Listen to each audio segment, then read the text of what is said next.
Hey, this is Mark Devine. I'm the founder of SealFit and Unbeatable Mind and author of The Way of the Seal and Unbeatable Mind and the upcoming book, Staring Down the Wolf.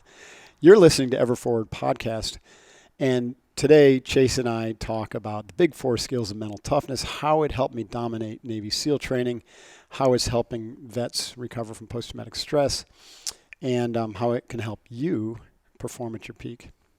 Hoo-yah. See you on the EverForward Podcast. Which I think is awesome. So I try not to eat anything past 7-ish, maybe 7:30 at night, and then don't eat anything again until about 11 in the next day. Now, why? I'm always curious why people do fasting. It's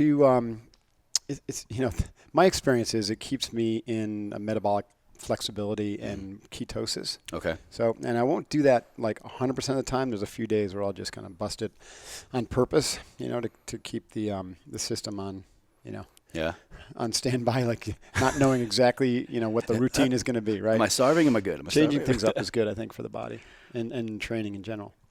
So what it's led to is I eat a lot less calories than I used to, and don't get hungry at all. Right, I just maintain a nice kind of steady state. I feel like I'm more of a diesel engine when I cruise, and then if I need to ramp things up, I'll just pump in some carbohydrates and right. And so that's how I got started. And then I thought, I've been reading a little bit about the longevity benefits of longer fasts. Yes. Yeah. You know what really actually kicked me off? I was kind of not embarrassed, but challenged by a SEAL team buddy of mine who did a 30-day water-only fast. 30 days. Like not just like sun up to sundown kind of thing. No, he just he didn't eat any food for 30 days. Oh my gosh. Just drink water. And I was thinking, geez, if he can do 30 days, at least I can do 36 hours. I would hope so. Yeah. So I decided to just give it a try a couple times, and I felt really, really good. The hardest part is really just the craving window of like 5 to 7 p.m. on the first day. So I'll do it as if I was intermittent fasting, but then I'll just push it a whole nother day. You know what I mean? Yeah. The longer term fasting, like I said, has been really intriguing to me. When I have tried intermittent fasting, I'll go at most like 18 hours. And by then I agree. I'm not really hungry. And my issue with it is why I can't really be adherent with it is because I get so far into the day, I don't have time to eat, or oh shit, I got a 4-hour window between dinner, hanging out with my wife, or working out, and I've got to cram down like 2,500, 3,000 calories, whatever, and then it messes up my sleep. I'm not the kind of guy who can just slam calories and then go right to bed. Right. So I always found found your training plan as well. Exactly. Yeah. If I was doing heavy lifting like I used to, you really just need to get the protein. You really need the constant fueling. But my training right now is I do a ton of yoga, Aikido, and then I do kind of mostly body weight, like CrossFit style WODs. Okay. And I lift maybe twice a week, just kind of like deadlift, bench press, just to keep some systemic strength going. So get all the core compound movements down. I don't really need to, go 2 hours like I used to with, doing the heavy cranking away SealFit type workouts. I'm convinced that's kind of the natural trajectory of strength trainers long term. Right. But you got to build the foundation. Exactly. You got to put the time in to build the foundation. I'd say I'm about 13, 14 years into my fitness form of myself, actively training. Fitness form my fitness what was version. The previous form of yourself? That's a good question. I still reflecting on that, trying to figure out what the hell was I doing with my life for the first 20 years. But I've been training since probably 15. Yeah. And I'm 55, so that means I'm 40 years into Yeah, so I mean that definitely tells me the fitness career. That's the truth. Is because I found I still love the compound lifts and I still love lifting heavy weight. And for me, it's kind of more of an ability. Like, look, it's still what I can do. A lot of prior injuries, but now it's much more mobility, body weight. Low intensity walking, long-term walking, yoga has become a crux of my training. And you're right. Yeah, it really does. Once you kind of, I think, shift into that season. To train for durability and for life, then your training plan will shift. And then if you're going to do something special, like I'm climbing Mount Rainier next week, so I've added, casual. Something casual, some box step-ups with sandbags and weighted rocks and stuff like that. Are you familiar with the Baton Death March? Yes, actually. I actually was training for that this year, and about month 2 in, I found out melanoma runs in my family, and I had to have this big chunk cut out of my back. Oh, shit. And they're like, oh, no, for the next 2 months you can't do anything. Definitely can't wear a weighted pack. Definitely can't do this death march. So this sunburn you have right now? Yeah. I have a follow-up, my dermatologist, and she's going to be like, Chase, what the hell? Come on. Like, we literally just chunked out your skin. Yeah. I have an interesting story. This is actually really formative for me, but when I was 17, I popped a hernia and injured my back simultaneously trying to lift this huge log on a wood splitter. I go to the hospital, right, for the hernia operation, and as the doctor put me under, put me down with the drugs, whatever they were back then, I said to him, hey, would you have the surgeon take a look at this thing on my leg? And there was this growth that had popped up on my leg like a pencil eraser. Fun. Yeah, exactly. And I was like, this, doesn't look normal. And so they did. At any rate, I was healing up real quickly from the hernia, already walking around, and all of a sudden, pretty serious looking doctor comes in with my parents, and they sit down and they said, we got to talk to you. Yeah. Right. You know what's coming, that's right? the best conversation you want to hear. Oh, it's horrible. And they're like, yeah, you've got melanoma cancer, stage 4. We want to immediately operate to remove your lymph nodes so it doesn't spread any further. Yeah. And I had one of those like hits, like this is wrong. You know what I mean? My intuition just said, no, that's not right. I would have known something, right? I would have had some signal, I think. And so I said, I disagree with that. And I don't want you to do the surgery. And to my parents' credit, they said, okay, well, let's get some second opinions. Sure. Yeah. And they did take a huge chunk out. You can see the scar still here. Yeah, it looks right up the alley. There's one on my back. Is that right? Yeah, they go deep when they 5 inches long and 5 millimeters deep. Right on. Yeah, pretty gnarly. Pleasant. Yeah.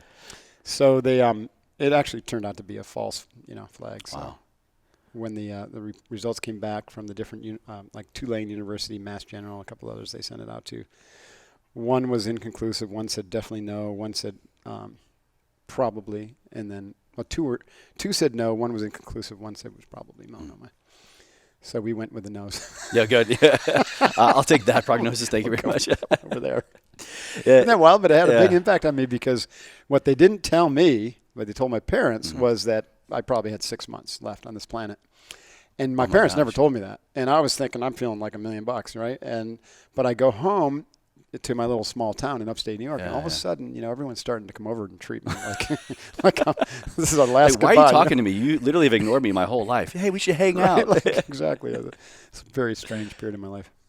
But intuition has been something, the more and more I've gotten into your content and your writings and doing my homework, so to speak, intuition has really stood out to me as something that from a pretty early age has been maybe not like very well developed, but it's been there like much sooner than I can think back to my late teens and 20s. Hearing your backstory, I was like, wow, like I didn't start thinking about this shit until I was in my late 20s and early 30s now.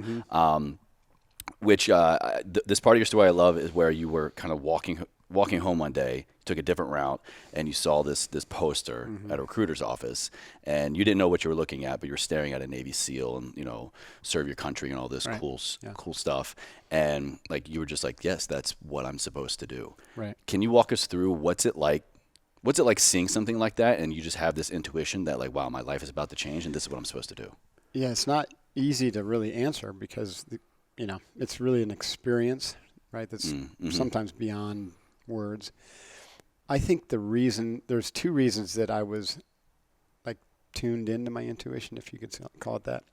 One is, growing up in the 60s and 70s in upstate New York, right? There wasn't a lot going on.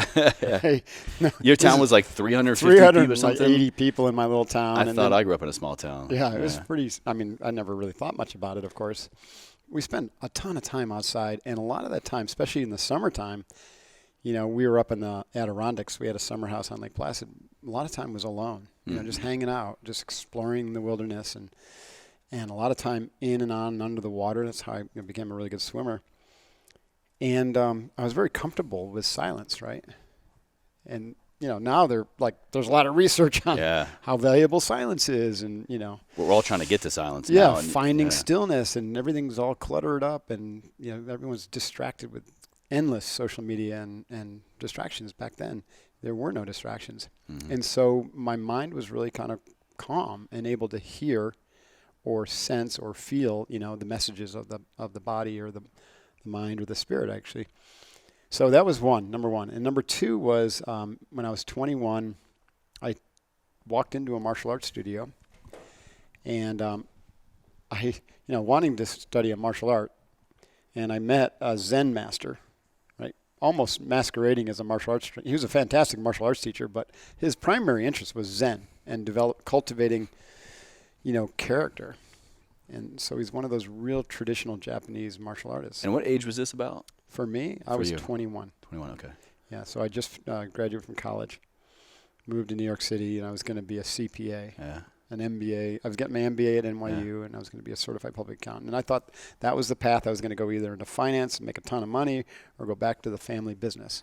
But Zen stood out to you more. Right, so I started... Said no 21-year-old ever. Right, I started training in Zen, and the training was a little bit before and after every class, and I took class 6 days a week, but then long sessions on Thursday evening, and I really enjoyed it. It reminded me a lot of being in nature and just the calmness I Your childhood, really, ability to control my mind, and I started to really develop a deep, concentrated practice, and then through that, I started to find myself dropping into, like the non-dual state without even having a clue what that was. And when I was in those moments of just like pure presence, I would get like insights. And the insight would show up just as like an image, not a visualization, which is something you construct. Right. It was just like an image. It's a very soft image. Just like a subconscious manifesting or subconscious it's reminding you of something. Some sort of, like, it wasn't often a memory. It was just something that was there for me, like maybe a future image or something like that. And then also I would get, I learned that I could pose a question to myself before the meditation, and I would often get an answer, or I'd be able to feel into it. Would you call that setting an intention, or? You could say, you could use it like setting an intention. I was using it for clarity, to get some sense around what my life was really meant to be like. Because, here I was basically following a path that was preordained for me, for the most part, to be in business and to cultivate the pedigrees to be either, financially successful or to go back to the family business. And for the listeners, your family business was generations and generations, 100 years deep, was something that was, you said just kind of expected, right? This is what you're going to go into. We call that, in my training, your background of obviousness, or boo. I like that. Right? And so it's the part of you that is just so prevalent. Yeah. It's baked into you that you can't even see it, but it's obvious to other people. That's the part of life, I think, it's what we think we're supposed to do. Right. Or what others think we're supposed to do. Background of obviousness comes in many forms, even the language, that we grew up with. And that becomes a framework or a structure, a mental model for how you see the world. Because one language is going to, have a certain structures different than another language. So if you think Chinese, you're going to see the world differently than if you think in English. Very true. So that's an example of background of obviousness. And the family you grow up with that has its norms and its standards and its expectations and its language then also can become your background of obviousness. So you oftentimes an individual will rebel against that and not realizing that they're playing into a pattern of rebellion, or they just kind of adopt it. Screw you, Dad. Right. So I basically adopted it without recognizing it that was what was going to do. But it wasn't that fulfilling for me. And so I started to question whether that story was, kind of a false story for me. And so it was that questioning that I noted when I was thinking and pondering it before meditation, that I would get some really interesting answers. And I began to sense that, I was a misfit, right? I love that word. I heard you say that in a lot of your content. Right? Misaligned. Yeah, that's such a true definition. For sure. We think misfit, and we think troublemaker, outlaw or whatever. Right. But when you think about the definition, it's I've been misfitted into this. If that's even absolutely good grammar. No, that's a great way to put it. Square peg in a round hole kind of thing. So then I think this is the whole poster thing is a different thing than intuition. So that's really more like the universe starting to align when you get aligned internally, things start to shift for you externally. Yeah.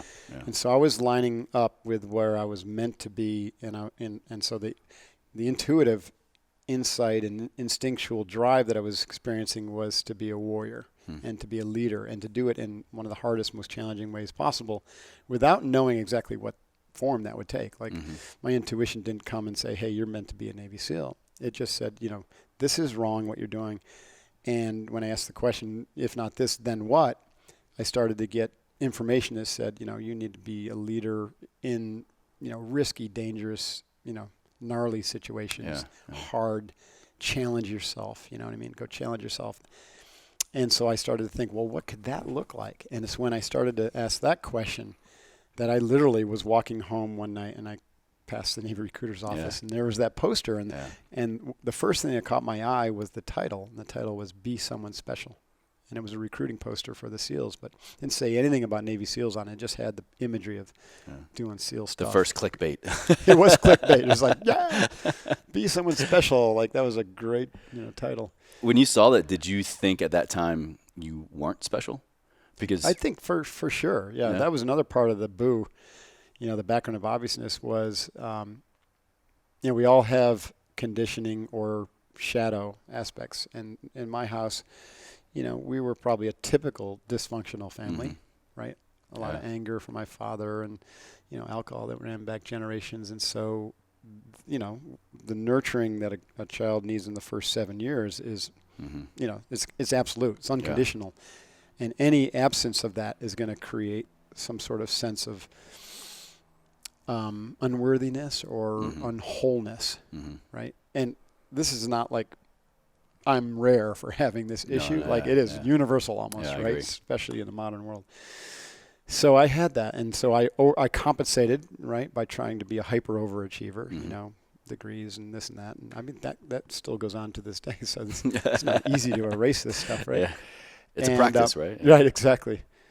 And so I think part of me was inspired to think that I could be special. Yeah. Of course, now I realize that everyone's special, but that sounds platitudinous, right? Yeah, right. The point is to find it inside of you. Find it and then go live it, or else you're never going to be happy. You're never going to have the contentment and the peace of mind that people deserve if you're following someone else's dream, right? Or even if you're not following someone else's dream, if you're living a story that is flawed, that's not your story, and you're not in alignment with it, meaning you're not fulfilling your purpose or your calling, then, that's where the proverbial midlife crisis slams you in the face. I agree. You have a lot of clients probably who are experiencing that. I do too. Absolutely. When it comes down to one of the initial reasons why I think a lot of people seek to become better, they usually start with the fitness aspect, right? The exterior Get self. their shit together, right? Exactly. And then they're going to find the better mate or the better job. Yeah. Fitness is never the thing. Weight loss is never the thing. Start with the why, right? Like Simon Sinek says. Absolutely. And that's one of the things that stood out to me so much in your story was that in your early 20s, in this work that you were doing on the self, the inner self, was first, and then became, the strength, the exterior self-development, the one that everybody kind of naturally gravitates towards. And that's joining the military, not just the military, one of the most elite special operations group in the world, the Navy SEALs. And where I think we kind of, have similar aspects of our story is, I was in the military as well, like I told you. And for me, it's been in reverse. So I started off just, the same, grew up in a small town, playing in the mountains, a lot of solitude, a lot of just, time with Where'd you grow up? Southwest Virginia, Roanoke, Virginia. Got it. My parents and my grandparents, we had almost 200 acres, just in the mountains, playing in the creeks and building forts. And my dad, he was here, he was gone, he was in the military, active duty for a while. And so for me, it was just kind of like the natural next step of, family service. I love being physically active. Let me just, go do that. It's honorable kind of thing. And then all that initial work of the military and then getting into health and wellness and things like that, where I am right now, like we were talking about earlier, my kind of season of fitness has become a lot more of looking internally, the mindset development, the inner self-work. And I'm just really curious how someone with your background of Zen and the intuitiveness and just asking these smart questions of why, what was your experience like going from that starting into the military? Because I didn't hit that point until years later. And I've heard your backstory of how well you succeeded in buds. You were top of your, I forget the title, top of your I was class. the honor man, number 1 graduate. Yeah. So we had 185 start my class, 19 graduate. And I was number 1, but also even more important or more impressive to me was that my entire boat crew graduated with me. Oh, that's amazing.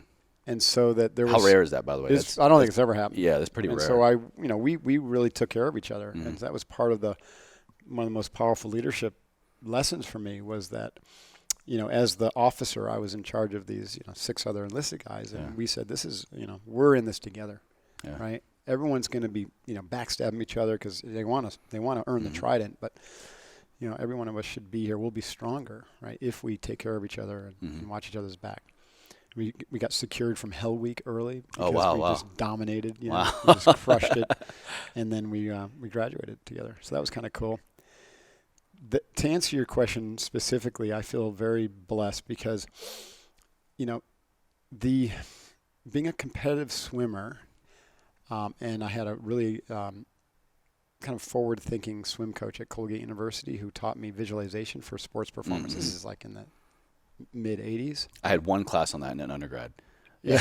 I had no classes on it back then, right? But just to hear it was present is pretty impressive. Pioneering, right? And so he taught me how to visualize, and I had great success with that. And then through the Zen training, I learned the power of controlling the breath, right? To control my physiology and to learn how to concentrate, right? That was a big aspect of Zen is concentration.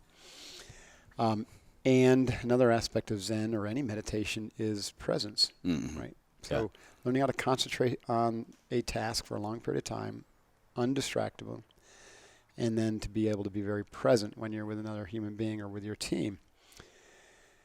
And through the process of training to become a SEAL, I developed a mantra, like a saying, right? A series of sayings that I wanted to, just kind of keep myself in the game and positively motivated.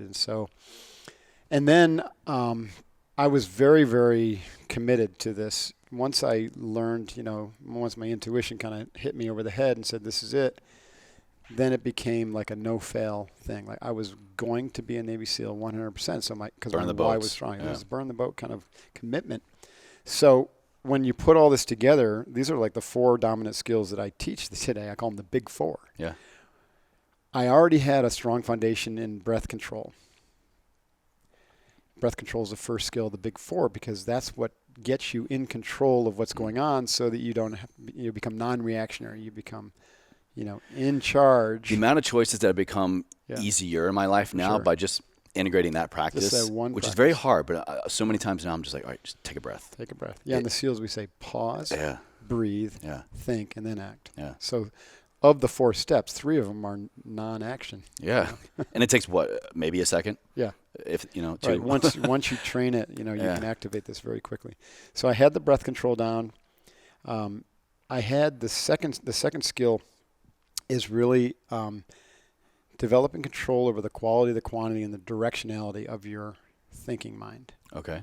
And so what's baked into that statement is developing the capacity to concentrate on one thing for a long period of time, to develop the ability to interdict and redirect every time your mind wanders to the wrong thing, and to do it with high quality of thoughts, positive, important things, as opposed to negative or just bullshit things. And too many people, too many people are, their minds are all just scattered, and they're negative and they're thinking about the wrong things, and that's why they wonder, they don't get the results they want. It's because 2/3 of the day their mind is spinning around either in a negative state or thinking about the wrong things. And so I had learned that already without being able to articulate it. Again, these were just kind of skills that I had cultivated through the many hours in the Zen bench and also in the pool as a swimmer.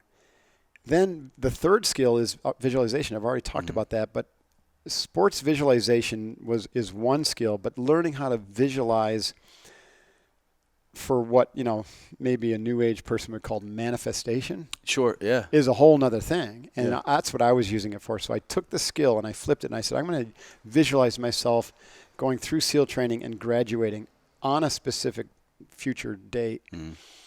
And I practiced that every day. So I had that skill going for me. Wow. And then the fourth skill is what we call micro goals, chunking things down to the smallest component part that's going to be linked to the larger string of victories you need to get to the like success. Summiting Mount Rainier. It's not just bottom to top. No, it's all these little micro goals along the way. One step at a time, too. So those skills we teach today in our Unbeatable Mind program, and they all really stem from my experience leading up to and going through SEAL training. When I got to SEAL training, because there was so much pressure put on us immediately, and every day was just this massive performance event, that lasted for 16 hours. We did that for 9 months. Jeez. I thought my 3-month boot camp was bad. Right. I had to show up every day using those skills. Yeah. And I was like, holy crap, these are really important, especially when the pressure's on. Yeah. They can also be used as a practice for evolution. Right? That's cool. So most people think, even the SEALs now are bringing some of the Unbeatable Mind tools into their training. And they've been there in little pieces, but not in a coordinated fashion. And they haven't really been taught. Like you said, there was a PowerPoint presentation when I got to Buds, and they've been doing that for years. Said, here's some things you can do that will help you. Arousal control, attention control, micro goals, Check that off the list. HR's going to be happy we taught it. Right, exactly. And the 18 or 20-year-old kids are going to be like, whatever, I need to run fast. Exactly. And I need to swim fast. And just not get shot. Right, and I need to do everything I can to get to try it and then not get shot. Yeah. And so now you can use these skills, or they're starting to use these skills to teach them as a practice so that they become part of your very character, part of your very being. Because when the bullets fly, you don't have time to be telling your teammates, hey, slow down your breathing. And manifest not being shot. Visualize, visualize the win. No, it's got to all be there for you. I think that's so amazing what you're doing now, and not to kind of jump the storyline too much, but while we're talking about it, the work you're doing now outside of the military to help the military currently and new people coming in. Yeah, and most of our work is just with professionals. Organizations. Anybody seeking to kind of like, I want that, right? Kind of thing. I think it's so necessary. And I was listening to an interview of yours recently on the way down, and it made me think about, I wonder if the military would ever consider developing an MOS of visualization specialist, or maybe, but not for a long time. Manifestation expert. I think would be so. It's going to be a while. It's definitely a little woo-woo for the military, but I remember when I was getting out, they were integrating practices. I was in my last unit I was in was a med hold unit. I got injured and got separated, and they were, instead of just like chucking narcotic pain pills at people, which they definitely still were doing, they began to integrate acupuncture and acupressure and all of these, dry sauna therapy, massage therapy, and all these things. And I was like, I was just beginning to study on my own. I was like, wow, that's really cool. They're actually implementing this. Yeah. So that was hell. What's today's date? July 29th. This is, I shit you not, today is my 10-year anniversary. No kidding. Of getting out of the military. So what is it, 2009. I started SEAL Fit in 2007. Wow. And I immediately, not immediately, but about a year after I started SEAL Fit, I launched these 30-day academies. And my idea was like literally Shaolin Monastery for the Western man. Yeah. And we had initial class of 4 people. I charged them $3,000 each. I fed them, and they slept at my training center, and we trained from 6 in the morning till like 10 at night, most of the nights, around the clock for 30 days. I gave them 1 Sunday off.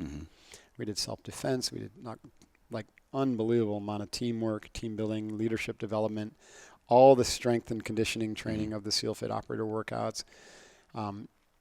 And I had to develop, or I desired to develop a curriculum for mental toughness and resiliency, right, and all that. And so I was drawing from my martial arts and from these skills that helped me get through Buds that we've already talked about, and from yoga. I'd taken up yoga in 2000, and I found it to be extraordinarily valuable. Right, the full spectrum of yoga, not just the stretchy, bendy stuff, because that was interesting. Burning sage but all these skills that I found in the martial arts, which were applied for self-defense, are found in yoga to be, with the application of your evolution. Right. To become the best version of yourself, to integrate. Right, that's what yoga. That's the word actually means union or integration. It's cool, huh? There it is. And not most Westerners, at least back then, didn't understand. That's what yoga was, right? It's the oldest science of personal development known to mankind. And all martial arts actually kind of sprung from yoga. That's what my historical research has shown. It's mobile yoga. Yeah, well, Bodhidharma way, was a yogi who traveled to into China and taught the Zen monks, or taught the Shaolin monks Zen. They called it Chan, and taught them some, more conditioning, right? So they could protect their monastery, and that evolved the Chinese martial arts. Chinese would probably laugh at that, because everything was developed in China according to them. But no, I don't think so. At any rate, so there you have it. I mean, I was fortunate to have these skills, and I wanted to, back to I knew I had a point there. I went down a rabbit hole. Oh, no, I had to haul myself back out of it. Yeah. So the SEAL candidates would come in, and I'd be working with them, and everything they just were lapping up, because here's a Navy SEAL commander, and we're just doing hard hitting stuff, and it's really working. And when I started teaching the mental toughness, I was using like terms like even the word yoga. I said we're gonna do some yoga, and they're like, starting to cross their eyes and but I didn't sign up for this. Smirk a little bit, like what is this shit? So I took the foo out of the kung fu. I literally took all these skills, like the breath control and the attention control and the concentration, mindfulness, stuff that would, that they would have considered foofy, and I just broke it down into its simplest component parts, and I renamed it, and I just started teaching them. It's like, you need to do this if you want to maintain control on the battlefield and clear your mind and stay focused, and be able to tap into your intuition, and to be able to stop or slow down time when you're in a firefight, so you can engage the target and survive and thrive on the battlefield and make good decisions under pressure. And they're like, yeah, we want all that. And then I say, okay, you want all that, then do this, right? Here's a practice called box breathing, right? Pranayama. If I had called it pranayama, they would have been like, whatever. So we call cool it story, Mark. box breathing, right? And then, you remove the holds, and you got tactical breathing, right?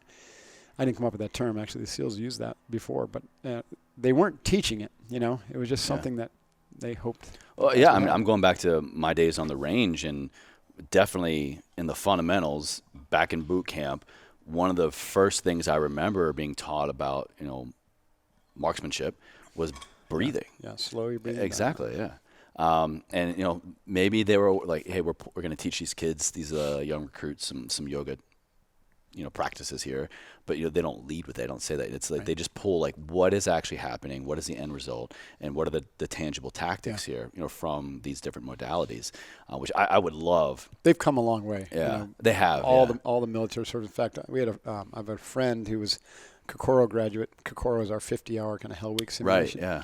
Who was down working with the Air Force Pararescue.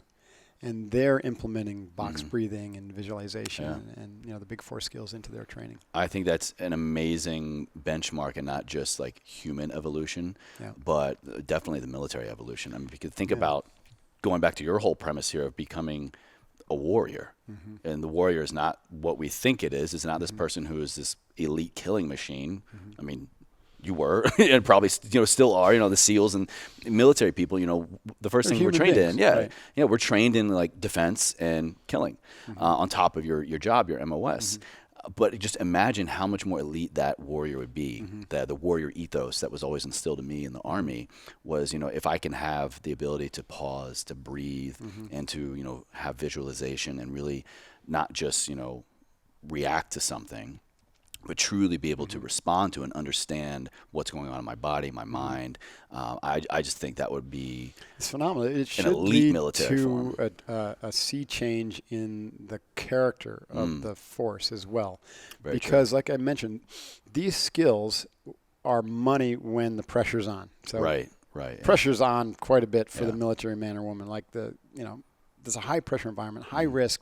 Training is, often life or death.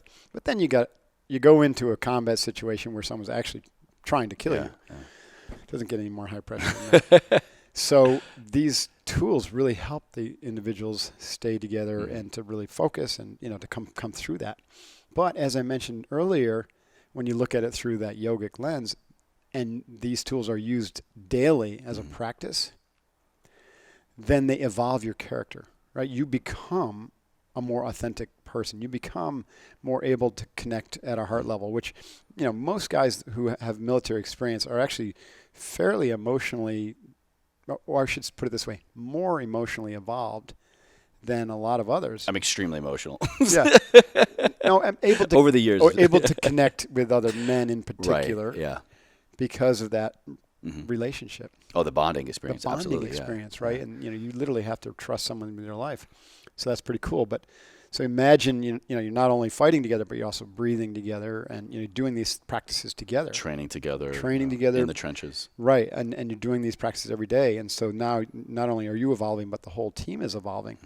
And then, when you get into these really weird, murky situations, you're going to make better decisions, And you see, even the SEALs just having horrific experiences in the media, SEAL platoons sent home from drinking too much, and then the whole Gallagher thing, It's like, what's going on?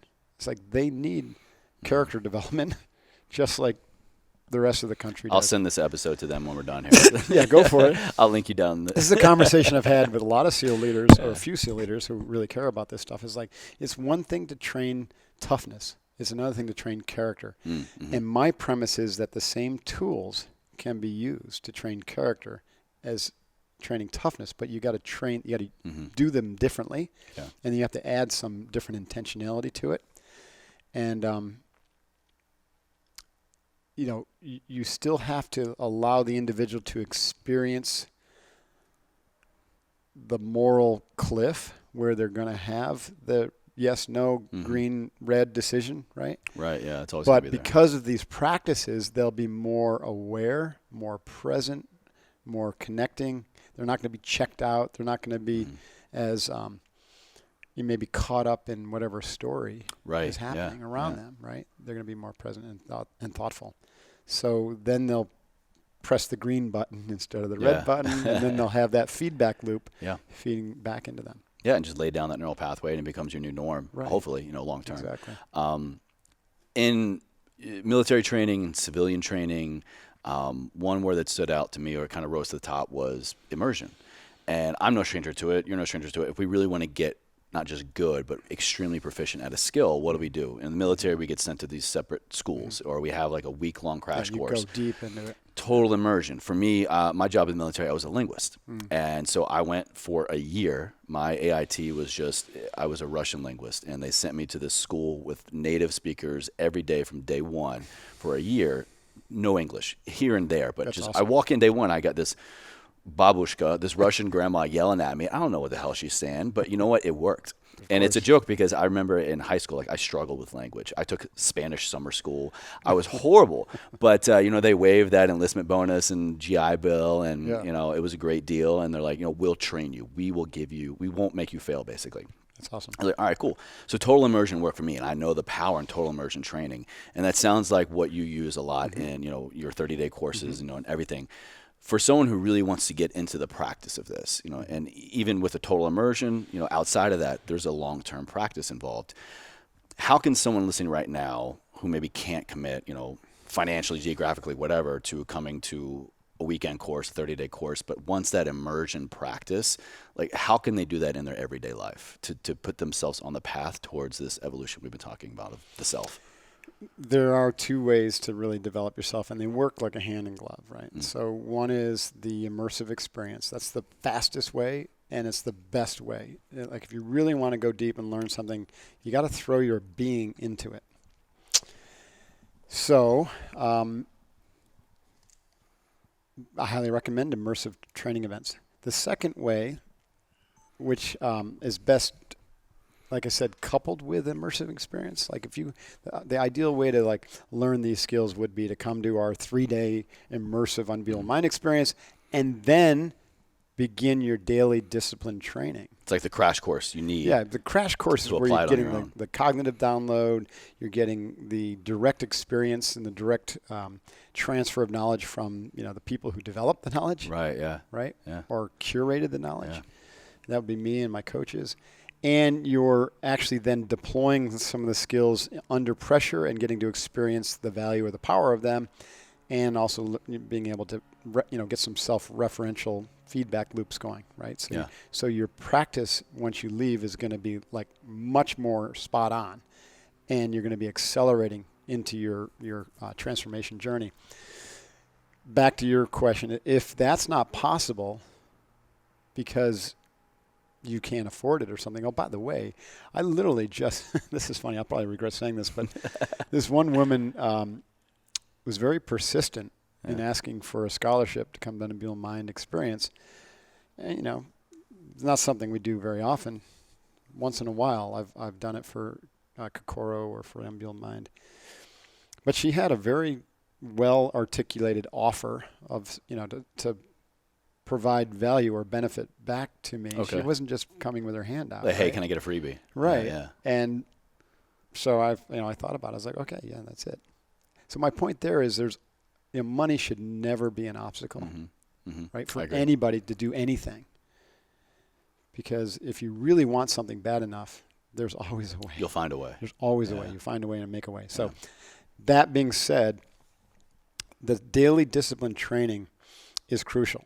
And you can do the daily discipline training without, the immersive event. So the way that would work let's say it's Unbeatable Mind using our program, read the book and then join the online training, right? To start to get the experience digitally, virtually. It's one of the real benefits of our technological age here.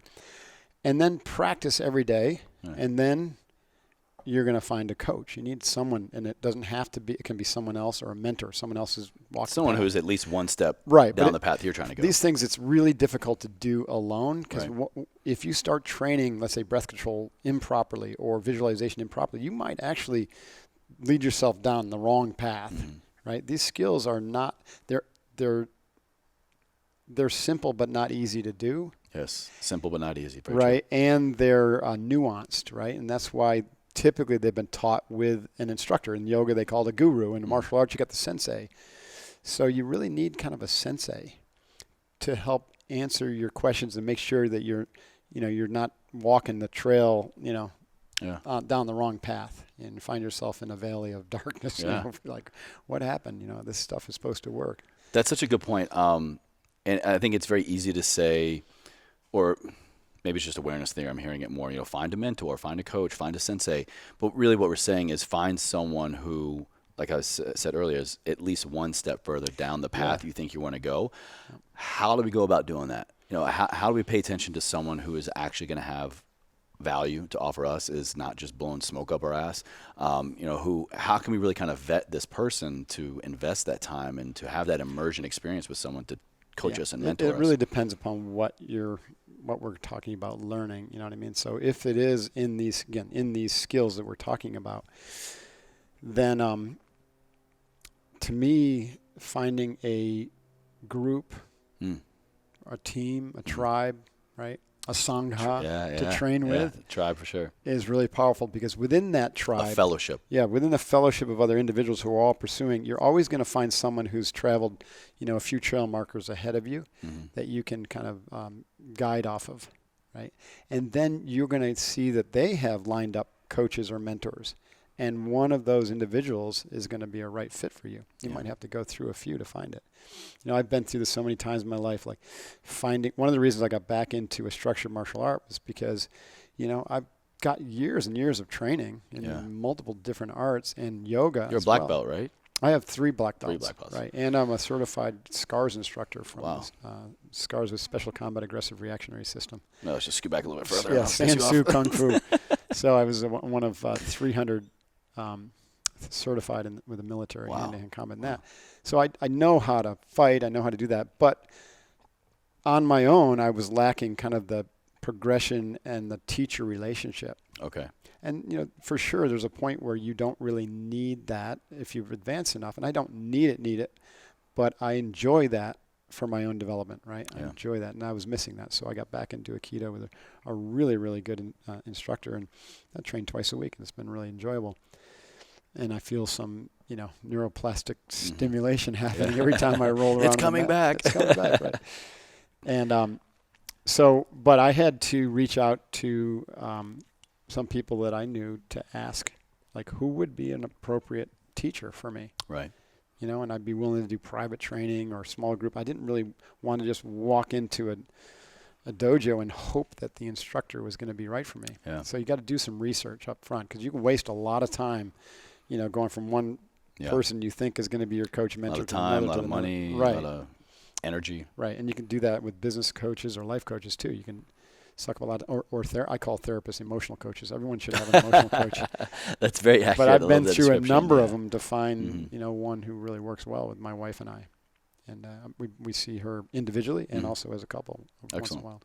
So I have an emotional coach.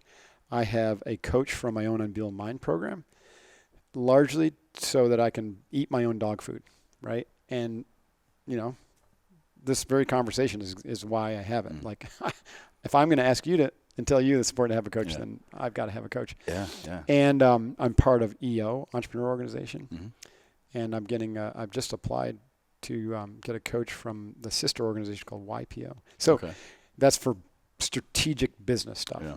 So you need strategic business if you're in business. You need, you know, the emotional side.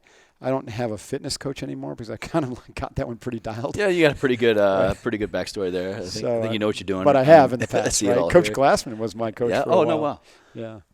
At any rate, everyone should have a coach. You might need more than one, is my point. What I heard you say there, I think, is so important. And I know I think we kind of touched on it, but I've heard it in some content from you before, and that's becoming better at asking the right question. And on this path of, you know, we say living a life ever forward, besides the backstory I shared with you, it's kind of bringing in these key aspects of what I have found worked well for me in my practice, and that's key areas of fitness, nutrition, and mindset. And instead of asking, maybe the person listening right now is like, yes, I want that. Like, I want to train like a SEAL, or I want to be a podcaster, or I want to do anything. It's not so much maybe how do I do it or what do I need to do to be able to do it, but who. How did you get so proficient, or how did you kind of come to the realization that asking the right question is maybe the best starting point to problem solving? I think it took me a while to realize that was what led me into the SEALs, right? I was just kind of going through that process. But what I found is anytime my life kind of started to go off the rails, that I was drawn to come back to the meditation bench. And, you know, because as you know, in the military, it's really hard to have a daily meditation practice, at least back then, because there was no structure. Everyone, you know, it's kind of a weird thing. And so I tried, right? And also, let me say one other thing. I had the mistaken impression that practice had to be like sitting down on that bench, right? Well, this idea of what we think we're supposed to be doing. Right. Like you have to go to the gym to work out. Yeah. That's false. Yeah. Right? Wherever your body is, there's your main workout. I have to shop at Whole Foods to eat healthy. Right, yeah, exactly. Now, so you get into these belief systems. So I had this belief system that if I didn't have my bench and time to sit down and train, then I wasn't training. Yeah. The reality is training is all day long. Every Yes. moment in the cracks between doing this and doing that is an opportunity to train your mind. So I hadn't quite figured that out, when I was in the military. So I went for chunks of time where I wasn't training like that, but I was doing the Navy SEAL stuff, and the Navy SEAL stuff had enough attributes in it that I was still really developing, my intuition and my integration. So that was cool. But when I got off active duty and I went into business and I started my first business, which was the Coronado Brewing Company, it became really, really toxic quickly because my partners were just not great people. You know what I mean? And so I noticed that my decision-making started to get flawed. Or because of the pollution of your fellowship? Pollution of the environment. Yeah. Plus, this is hard to articulate really quickly, but I didn't recognize right away how much the structure and the culture of the SEALs influenced my decisions and the quality of my life while I was in the SEALs. And when I got off active duty, maybe you experienced this, all of a sudden, all that structure and all that mindset and the culture of your team is gone. That transition of you wake up one day, you have the support system, the next day it's gone. It's just a blank slate, tabula rasa. And so I allowed that blank slate to be filled with negative bullshit in the form of negative people who were manipulating me. And I found it very hard to make a good decision in that. So I was drawn to go back to the meditation bench. And when I did that, all of a sudden I found myself with the space, the mental space, where the questions started to come to me again. I'm like, is this the right thing? Why did I start a brewery? What does this mean for my life in the future? Do I really need free beer for life? You know, coming from a family where alcohol was an issue, it's like, it seemed like a good idea at the time, but was it Perhaps really the most important question. Was it a really good idea? Most guys would say, fuck yeah, that's a great idea. Doesn't sound bad to me right now. At any rate, so when I started asking the right questions again, I was like, oh, you know, they led me to basically walk away from the business and walk away from millions of dollars. But the answer to the question is that money important to me to sacrifice, you know, my health, my relationships, and, you know, who knows what else? Yeah. And no, it was not. So I walked away. And then I think that was such a powerful experience because of the, you know, some of the pain associated with it, I guess, that I started to really focus more on my own training. And I never stopped training ever since then. That was 2003-ish that I walked away from that. So I've trained every day, mentally and physically since then. Never, you know, stopped meditating, never stopped the breath work, never stopped visualizing, never stopped, you know, the physical movement. And then what I saw is my growth just really accelerated. Because I didn't have all the big chunks of time between thinking I'm going to do this and then not doing it, right? Or like a lot of people will they'll go to a meditation retreat and they'll get all excited and they'll do it for a few weeks and then they stop. Yeah. And then they go to a yoga retreat and they're like, that's exciting, and then they stop. I wonder how many people and listening you literally are shaking their head. Yes. Get nowhere fast, right? Yeah. It's better to do 5 minutes of breath control training every day when you wake up in the morning, just 5 minutes of box breathing, than stacking, you know, 3 or 4 seminars in a year and not doing anything in between. Think about how applicable that is in so many other areas. You know, like, oh, I don't have an hour to work out. I might as well not. I only have, you know, 40 minutes. I only have 30 minutes. No. My workouts are 20 minutes long nowadays. I mean, I spend more time doing yoga than I do exercise. We're asking the wrong questions. Right. Yeah. And it's like, oh, how can I get an hour to train? No, how can I maximize the 20 minutes that I have? Right. I don't have 15 minutes to meditate. How can I use my lunch 5? hour for maximum effect? I mean, to me, that should be called training hour. Yeah, exactly. Yeah. Right. And then, you eat your whatever you're going to eat, your salad at your desk. Yeah. If standing at your desk, hopefully. Getting more specific with those questions. I need to get a standing desk, actually. I was reminded of this. Who was it?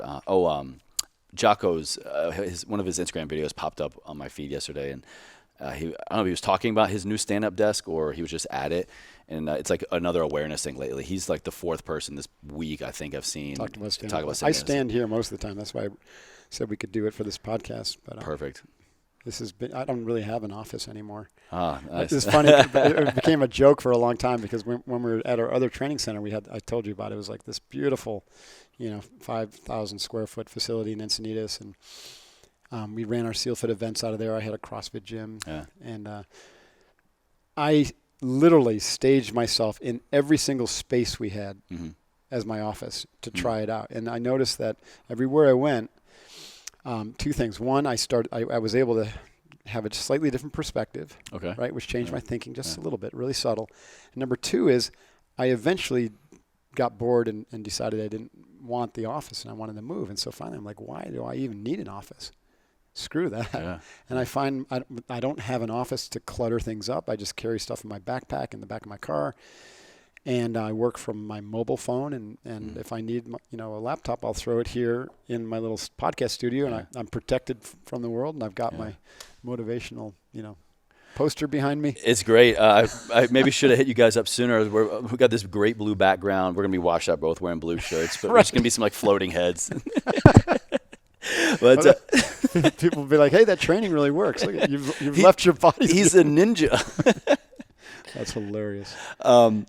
I want to ask one thing, just because I'm sure, it's not every day I get to talk to, a Navy SEAL. I've got friends who, Rangers and Special Forces, but, first of all, thank you for your service. Yeah, appreciate that. You too. Thank you. What was the most difficult part of Bud's training? We talked about how you kind of had like a leg up in terms of you had that mindset focused pretty tight, and that was definitely the main message my dad told me. He's like, Chase, they're not going to kill you. You're going to be like, you're going to make it. It's all a mental game. So you had that kind of squared away. Other than that, like, what was the most difficult part of SEAL training? It's like all of it. There's no question. Even though I jokingly say Buds was, I would rather go back through Buds than retake the CPA exam. But it was not easy. Yeah. But the tools I had allowed me to navigate it. Okay. Right? So there's no question it wasn't easy. The only thing I ever failed, physically, evolution that I failed was after Hell Week, I couldn't hold on to the monkey bars on the obstacle course. I had so much rhabdo in my forearms. I literally couldn't get a grip. And so that was the only thing I failed. That didn't apparently matter too much in the long run. You get like one. Yeah. But the hardest part for me, Chase, was, it's a long haul, right? It's a long, long slog. Yeah. And I remember like literally early in third phase when we were like, so back then Buds was 6 months, and then you had 4 months of what we called SEAL tactical training. Kind of like your advanced individual training. Yeah, it's like AIT, yeah, okay. But now they put it all together, and so it's 10 months. Oh. It's 10 months, but Buds is one part, and then they call it SQT. So they've kind of like periodized it. Yeah, they've taken it into 2 sections. But once you graduate Buds, you get the Trident. But you can still lose the Trident. That's the point. Because now you go and you do team, everything gets amped up. Okay. At any rate, so for me, it's like month 5, or 4.5, I was just like, fuck, is this ever going to end? And I had a few days where I wasn't going to quit, but my motivation and my energy just got really low. And I was like, fuck, I don't know. I don't want to do this anymore. Right. And then I had to, You thought that. You said that. I had that thought, but I didn't say I was going to quit. I just I don't fucking want to do this anymore. And I realized that if I kept thinking that thought, then I might have an injury or, something might happen. So I had to bring the skills and amp them up. So, okay, this is what's happening. I'm fatigued. I'm like, this is PTSD, from Buds itself. Yeah. And so I really ramped up the skills and just tried to maintain a positive mindset and talk to myself and really positively. Like, I got this. Piece of cake. Almost there. Right. Is that similar to the way you kind of talk your way out of failure now? Yeah. Yeah, it really is. I had a mantra. So a couple mantras that I used back then were, I'm feeling good, I'm looking good, I ought to be in Hollywood. And so I got this where it would play like a record in the background. Yeah. I mean, you're not far. Almost drives me crazy. But we're just down the road from LA. Feeling good, looking good, ought to be in Hollywood. But it made me laugh, right? It made me smile because I was like, that'd be kind of cool. And then, the SEALs have a slogan on the grinder. It says, the only easy day was yesterday. A lot of people have heard that. The only easy day was yesterday. So I just used to say to myself, easy day. I've got this. Hoo-yah. And hoo-yah is the SEALs oorah. Hooah. Or hooah, right? Army hooah. Army had hooah. But hoo-yah is actually a pretty cool combination of syllables because I liken it to a warrior shout. Like you have the ki, which is a warrior cry, or they call it a spirit shout in the martial arts. Hoo-yah is the SEAL's spirit shout. And most people who study the martial arts know that the warrior stores energy. Every human does, but warriors practice this to store energy in the belly. The belly was really the source of power, right? It's where the term fire in the belly comes from. Yeah, right? I believe it. We actually had an award at Buds there was Honor Man, that was the top performer, and then there was the Fire in the Gut Award. for the person who just you're like, how the hell? Is that like the miscongeniality award for? Kind of like that, yeah. It's like, how did this guy make it? Like he just didn't quit and he put his head down every day. I don't know why you're still here, but you are. You're here. You didn't quit. Good job. You get the Fire in the Belly award. So, anyways, the hoo-yah, the who, kind of draws the energy from the belly. Who, and then the yah is like an arrow, right? It's hoo-yah. Going back to our breath work, that inhale, yeah, exhale. So it's combining breath and sound, and then when you do this together as a class, it supercharges your energy and it clears your mind. I mean, there's so much going on this, and so when you do it and everyone executes the hoo-yah simultaneously, so it's like one sound. The instructors, that's the sound that the team is coming together. That's amazing, right? The team spirit is now unified. It's so much more than a word, right? And you start to understand that what's going on. These warriors are really wise. You know what I mean? Yeah. Right? They really are. Yeah. So I had to get my team spirit back. So I started talking to myself. Easy day, I got this. Hoo-yah. And those are mantras that I offer to my SEAL Fit candidates. And I said, well, you can have them. They're free, right? Yeah. Or come up with your own, right?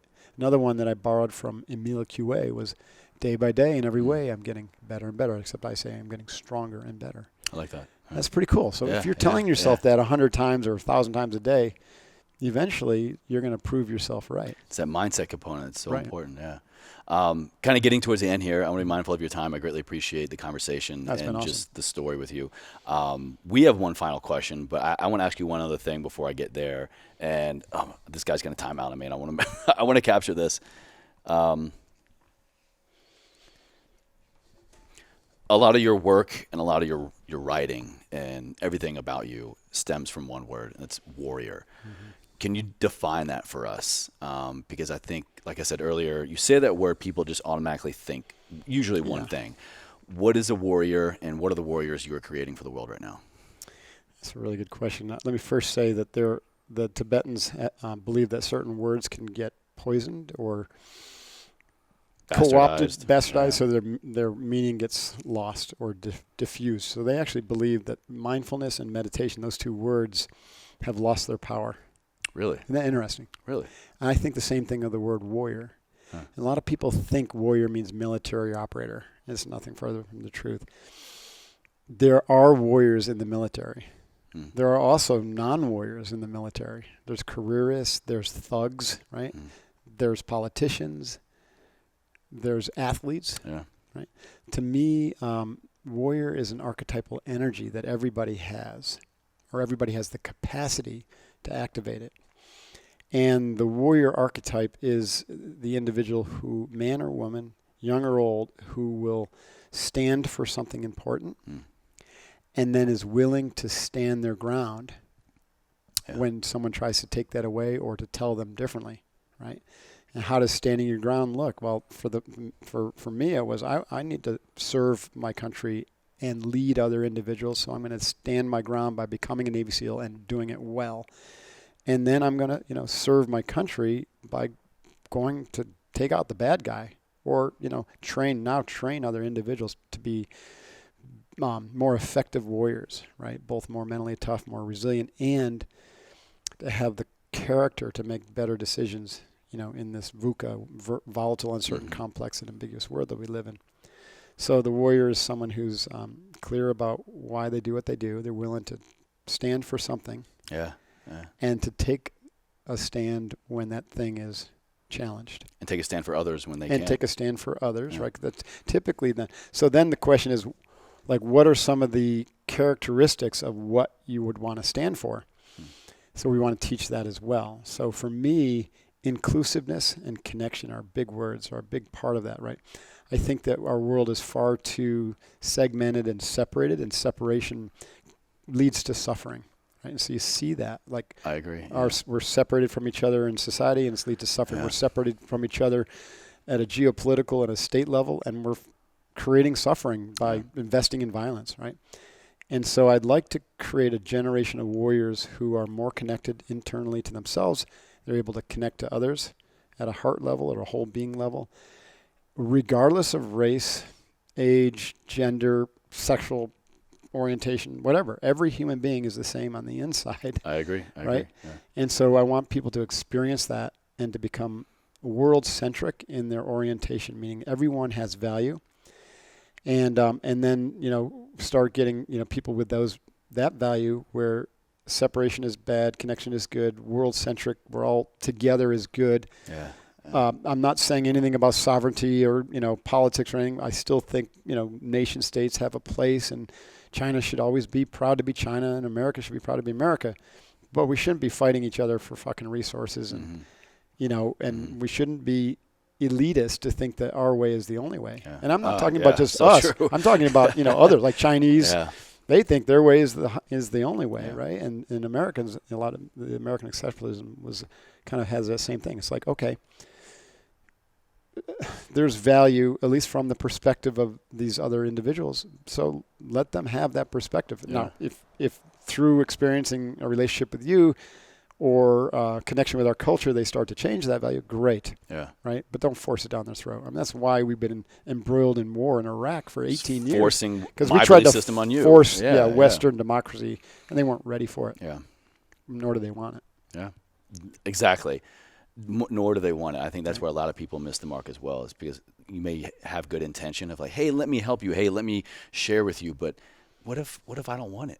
Right. Right. I'm not going to absorb anything you have to share with me until I want to. Right. Absolutely. I love that definition of the warrior and that macro focus. Did I get the right? I always mess up macro, micro. The world-centric, Yeah, basically. world-centric is World-centric. very macro, yeah, for sure. There we go. Yeah.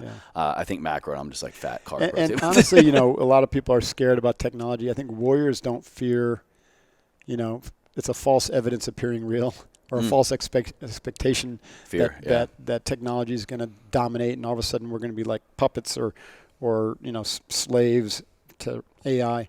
I don't see that ever happening. Technology doesn't have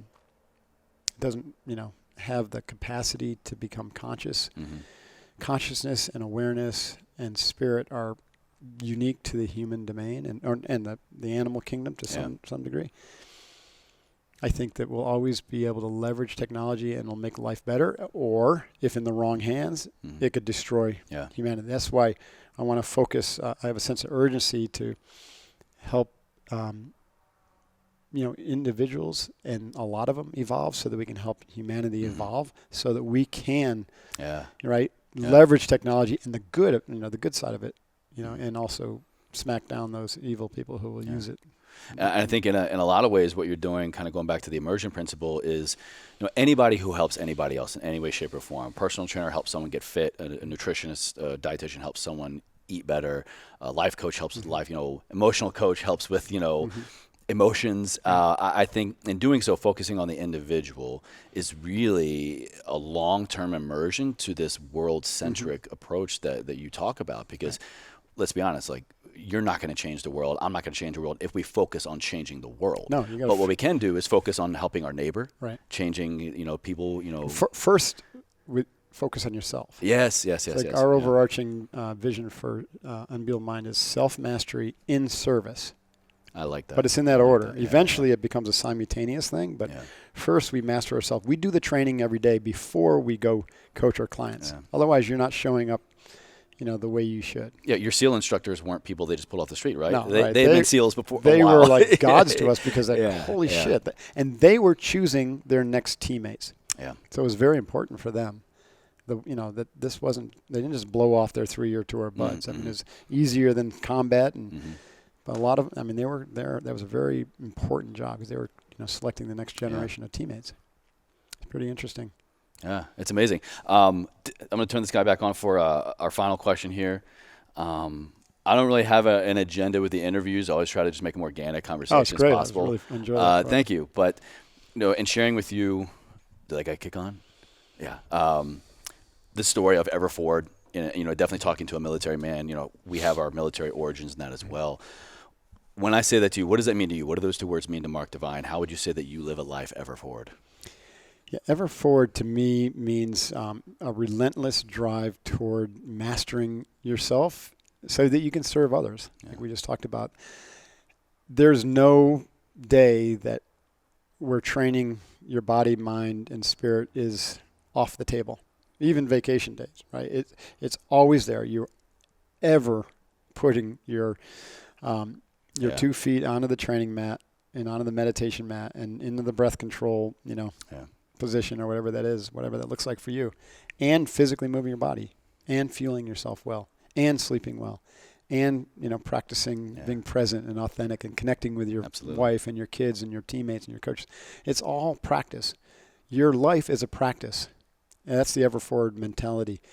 If you're not practicing to become the best version of yourself, then you're practicing to become a lesser version of yourself.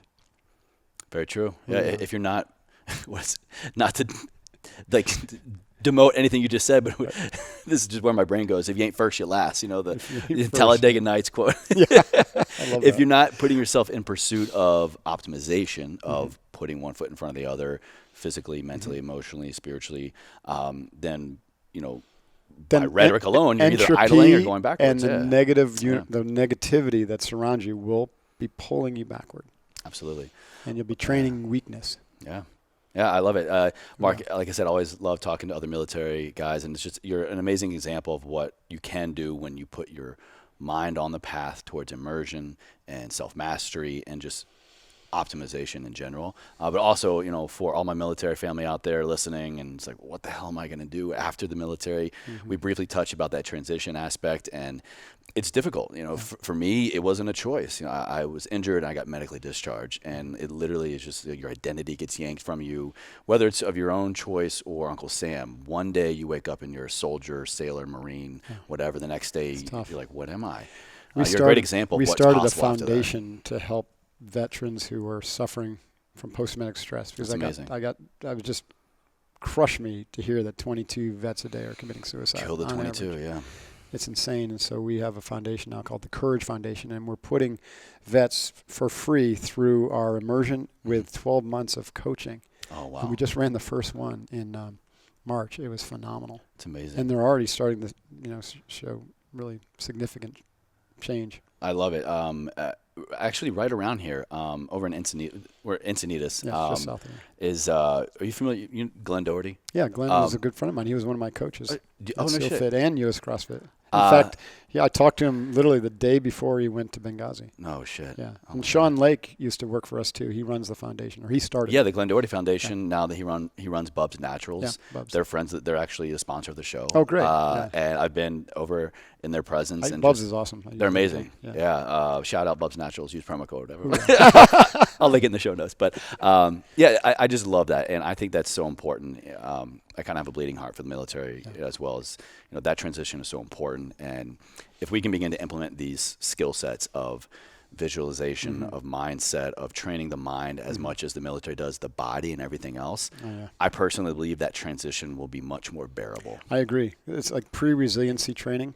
Yes. And so the tools, like we're finding with the Courage Foundation, these tools, there's really no difference. The context that we teach them is different. Yeah. So when someone's suffering from post-traumatic stress, the same tools that we use to teach someone to win the Olympics or to run their company better, we use them to help these people recover. Yeah. So they have a recovery impact, very profound recovery impact, as well as transformation, as well as resiliency. Amazing. And mental toughness under pressure. I mean, really, it's just slight tweaks of how you use the skills, and they work for you in different scenarios. That's so necessary. Thank you again for that. Yeah. Well, it's been great connecting with you. Of course, I'll have all of your information listed down in the show notes. From the Unbeatable Mind podcast, the book, The Unbeatable Mind, and so many other great. I actually was on my way down, and when we moved, I recently moved from D.C. here. We've only been here like 8-9 months. Good move. Yeah. I still miss a couple aspects of the East Coast of D.C., but here I am. I can't complain. Right. My wife, because we drove and we did like a cleanse, we sold so many of our belongings and furniture. It was just me, my wife, my dog, and what we could fit in our car. We drove. Good job. And she wouldn't let me bring all my books, and I had a couple of yours in there, and I was like, I thought I brought them with me, and I was like, oh shit, I'm going down, I got to bring the book. Actually, I called Barnes & Noble on the way down, and like, oh no, the nearest one's in Maryland, speaking of East Coast. I was like, shit. So, well, I'll list all your books in there, definitely the ones that I'm most familiar with. Got a new one coming out in March. I saw that, yeah. Staring Down the Wolf. I like that. It's for leadership. Emotionally aware leadership. Excellent. Yeah. No doubt it's going to be great. I can't wait to pick it up. Thanks. Yeah. Thank you so much, Mark. Appreciate it. Jason, really nice to meet you. Excellent. Yeah, Excellent. Thank you, man.